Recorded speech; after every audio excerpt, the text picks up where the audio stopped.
नमस्कार, मैं हूं सिकता दे और आप देख रहे हैं 5 की बात। आज बात करेंगे जानलेवा सड़क हादसों की। सबसे पहले 3 तस्वीरें जो खौफनाक हैं, दिल दहला देने वाली हैं। पहली तस्वीर गुरुग्राम की, जहां गलत दिशा से आ रही एक कार से बाइक सवार युवक की मौत हो गई। दूसरी तस्वीर अहमदाबाद की, तेज रफ्तार कार सवार ने एक मां और बेटे को पीछे से टक्कर मारी। और तीसरी तस्वीर महाराष्ट्र के जालना की, जहां ट्रक बस की टक्कर में 6 लोगों की मौत हो गई है। ये ऐसी घटनाएं हैं जिनमें किसी दूसरे की गलती की वजह से किसी और को अपनी जान गंवानी पड़ी है। इन तीनों घटनाओं के बारे में अब विस्तार से जानकारी। गुरुग्राम का हादसा 15 सितंबर यानी पिछले रविवार को हुआ। ये वीडियो गोल्फ कोर्स रोड का है। वीडियो में आप देख सकते हैं कि कैसे गलत दिशा से आ रही एक कार से एक बाइक सवार टकराता है, जिससे अक्षत नाम के बाइक सवार युवक की मौत हो गई। फिलहाल पुलिस ने आरोपी कार चालक को गिरफ्तार कर लिया है, लेकिन आरोपी बेल पर छूट गया है।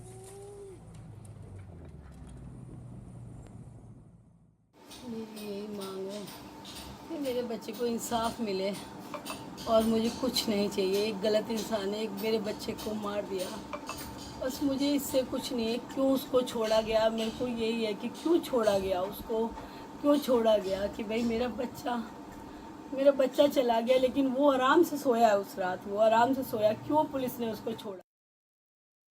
और अब खबर अहमदाबाद की, जहां पर तेज रफ्तार कार सवार ने मां बेटे को पीछे से टक्कर मारी। हादसे में दोनों गंभीर रूप से घायल हो गए।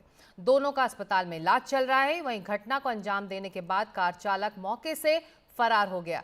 पुलिस ने अज्ञात कार चालक के खिलाफ मामला दर्ज कर लिया है और आगे की जांच की जा रही है। यह घटना 15 सितंबर की बताई जा रही है। पुलिस आरोपी की धरपकड़ के लिए सीसीटीवी फुटेज को खंगाल रही है।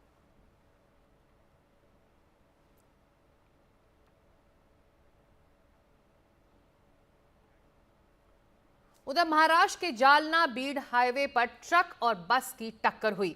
हादसे में 6 लोगों की मौत हो गई और 30 लोग घायल हुए हैं। इस टक्कर की वजह से दोनों गाड़ियों के परखच्चे उड़ गए।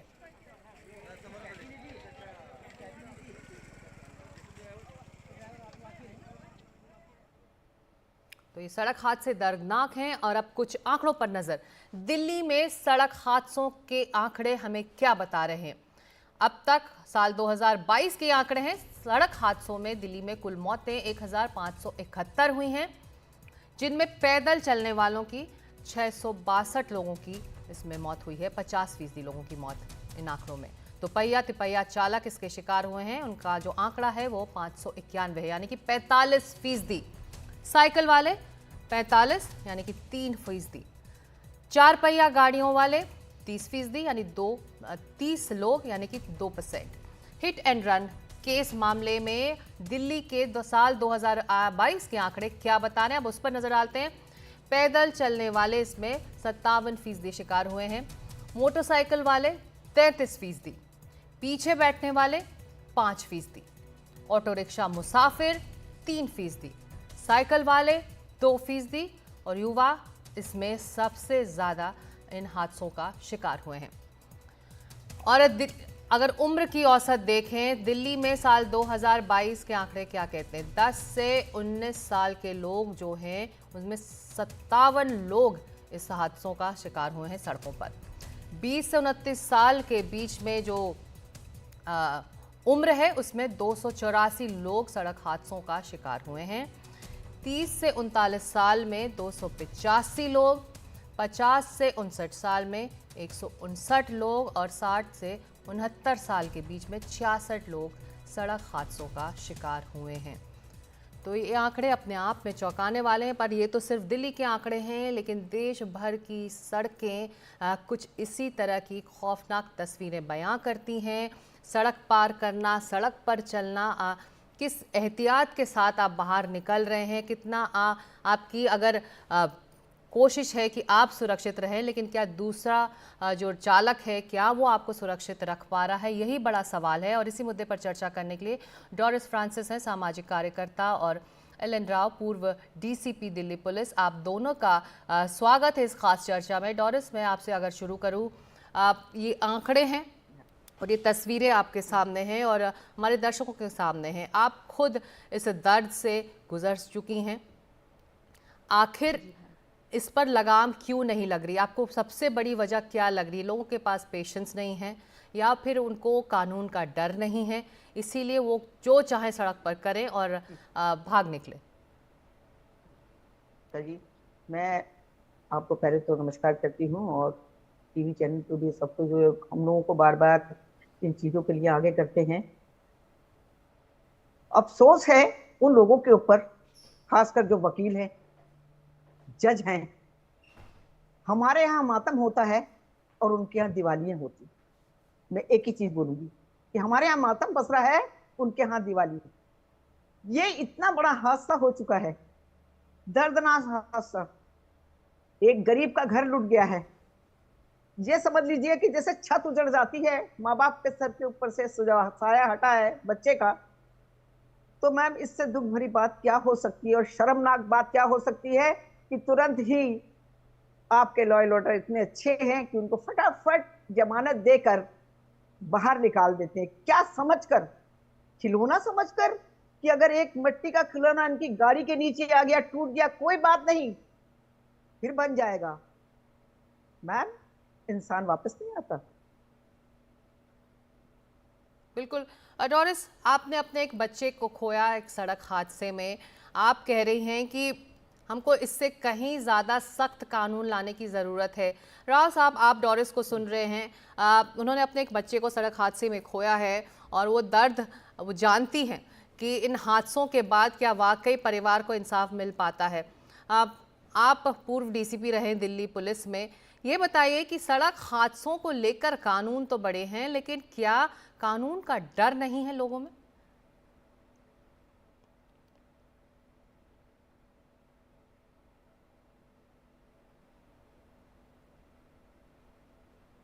राव साहब, अगर आप अनम्यूट कर पाए, आपकी आवाज हम तक नहीं पहुंच रही है।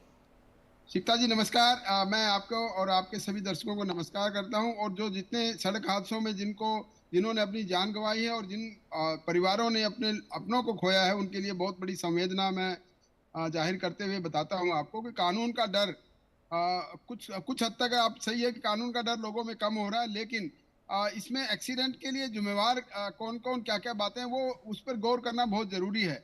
जनरली एक्सीडेंट ज़्यादा से ज़्यादा जो एक्सीडेंट अभी आपने फिगर्स भी दिखाई हैं, उन फिगर्स में अगर हम और ज़्यादा ऐड करें तो ओवर स्पीडिंग, जैसे आप गुड़गांव में देख रहे हो, ओवर स्पीडिंग से ज़्यादा एक्सीडेंट हुए हैं। और ओवर स्पीडिंग के साथ साथ जो भी ड्राइवर्स हैं किस प्रकार के लाइसेंस लेकर आते हैं, उसका भी एक जिम्मेवारी है। ड्राइवर्स अपना जो ट्रैफिक के रूल्स का पालन नहीं करते, वो भी एक बात है। दूसरी, कई बार लोग शराब पीकर गाड़ी चलाते हैं, जो अपना आपा खो देते हैं। और वो एक प्रकार से गाड़ी एक हथियार का काम करती है कि जो गाड़ी शराब पीकर गाड़ी चला रहा है, वो एक सड़क पर चलता हुआ एक हथियार है, वो किसी को भी मार सकता है।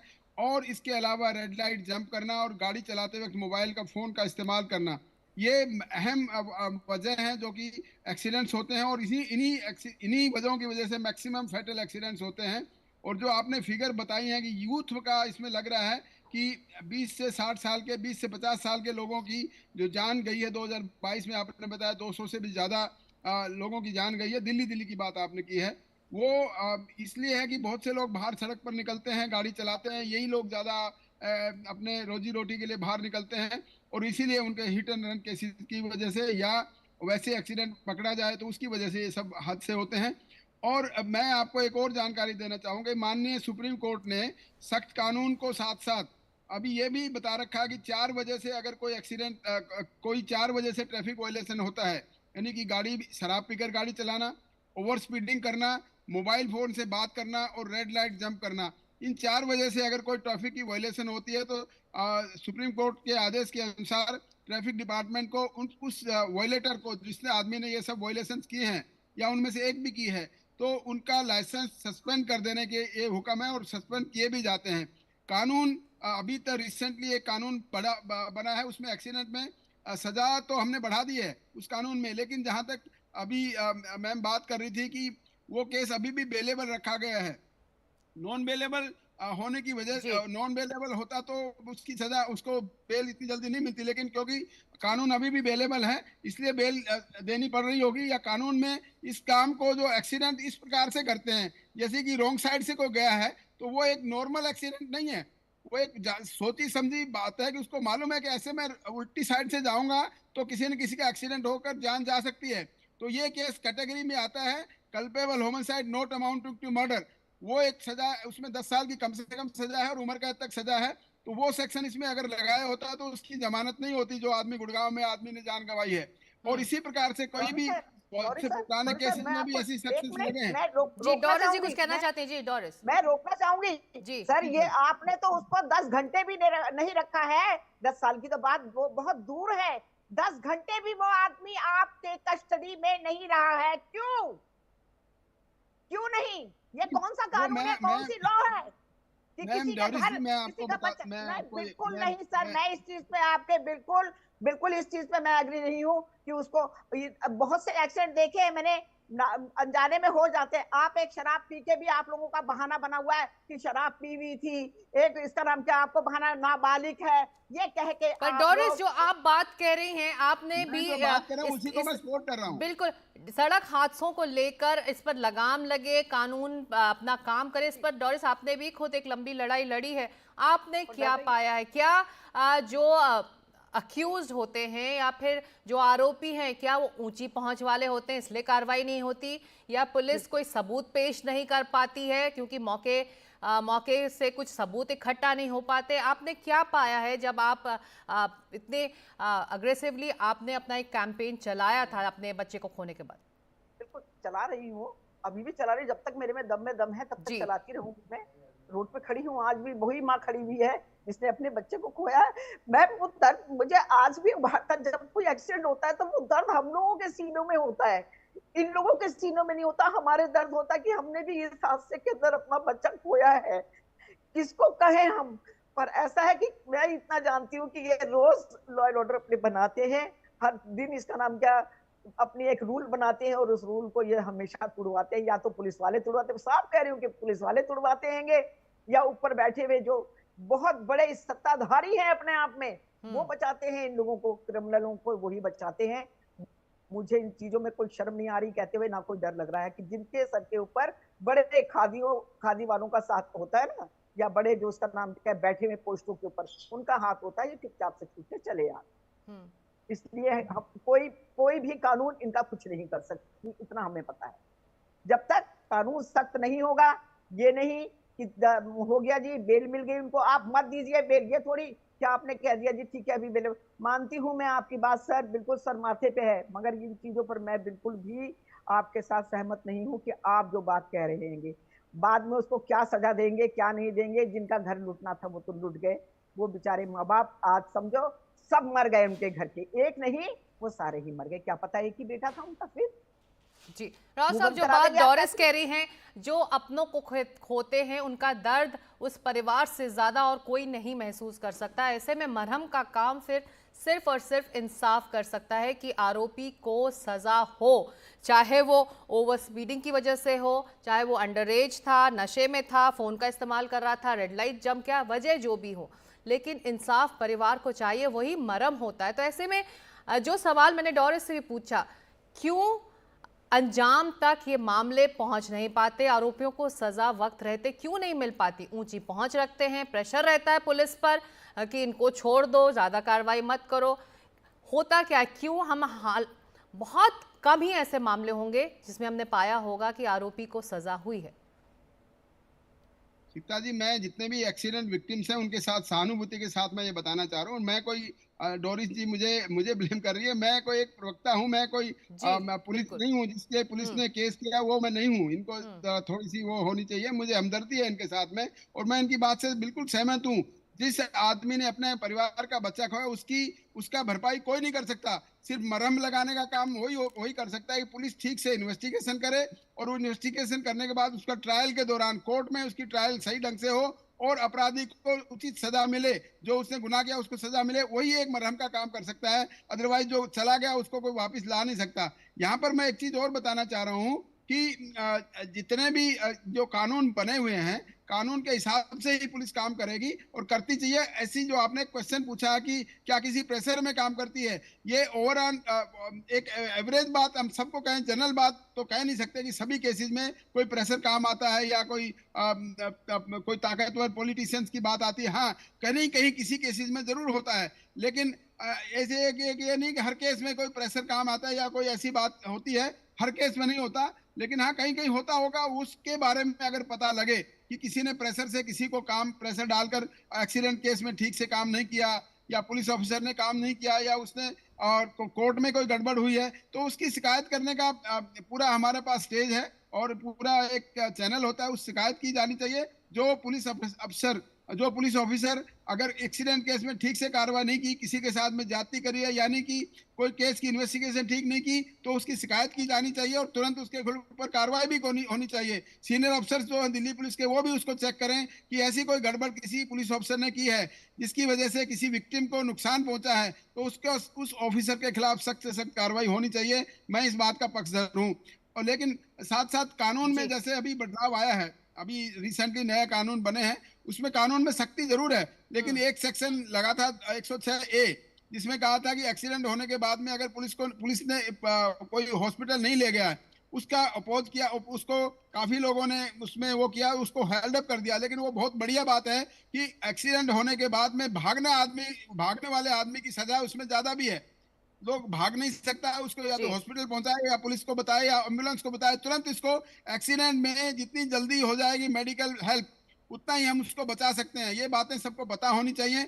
और खासतौर से जो एक्सीडेंट करता है उसकी ये एक मॉरल ड्यूटी भी बनती है। लीगल ड्यूटी के अलावा मॉरल ड्यूटी है कि इंजर्ड आदमी को तुरंत हॉस्पिटल में उसको जल्दी से जल्दी मेडिकल एड दी जाए ताकि उसकी जान बचाई जा सके समय रहते हुए। क्योंकि जो 1 घंटा होता है या आधा घंटा होता है, गोल्डन पीरियड तो आप कह रहे हैं राव साहब कि कानून है, सख्त कानून है, लेकिन जरूरत है कि उस कानून के तहत आरोपियों को सजा मिले, पीड़ित परिवारों को इंसाफ मिले। यही बड़ा सवाल है।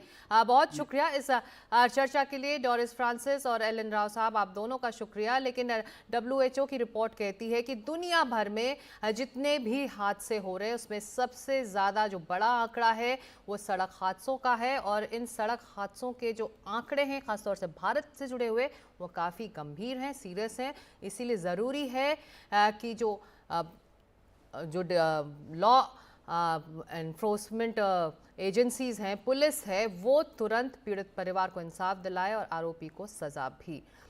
बहुत शुक्रिया आप दोनों का इस चर्चा में शामिल होने के लिए। NDTV इंडिया में वक्त एक छोटे से ब्रेक का है। ब्रेक के बाद खबरें जारी रहेंगी।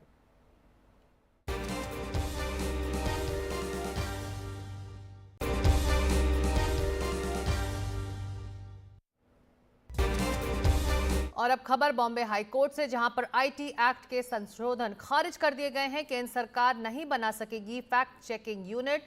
कुणाल कामरा और दूसरों की याचिका पर यह फैसला सुनाया गया है। सोशल मीडिया पर गलत जानकारी के लिए बनी थी ये यूनिट। तो केंद्र सरकार नहीं बना सकेगी फैक्ट चेकिंग यूनिट। और सुनील सिंह इस वक्त हमारे साथ जुड़ रहे हैं सीधे मुंबई से। चलते हैं सीधे सुनील के पास। सुनील, बॉम्बे हाई कोर्ट ने इस एक्ट के संशोधन को खारिज कर दिया है और इसके क्या मायने इस वक्त? देखिए, साफ तौर पर जो संशोधन करने का जो फैसला लिया था केंद्र सरकार ने साल 2023 में IT एक्ट में, उस कोशिश को बड़ा झटका लगा है।